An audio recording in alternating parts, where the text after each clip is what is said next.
बोलतात ना, मुलं आईवडिलांचंच बघून शिकतात. मी आजारी पडल्यापासून कारभारी मला मदत करतात ना, तसे माझं पिल्लू मला मदत करायला लागले. झाडू तर मारला, पण त्याला कचरा काय भरता येत नव्हता. गोल गोल रिंगण मारत होता. मला लय जाम हसायला आलं, पण शिकलं. थोडं थोडं तरी झाडू मारायला शिकलं.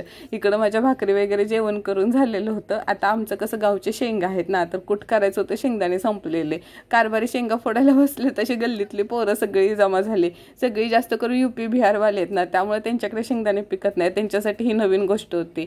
हे काय, माझा दीपिका पादुकोणचा 1.5 लाखाचा ड्रेस मिरच्याचं नाव ठेवले, तो तर फेमसच करून टाकलाय. तुम्ही किचनमध्ये काम करताना कायम घालते ना म्हणून. आज जरा तेल चप्पू झालेले होते, त्यामुळे जरा तोंड चमकत होतं. ताट जरा भाजलं. मला शेंगदाणे तुम्हाला दाखवताना, आमच्याकडे लाल शेंगदाणे पिकतात बरं का.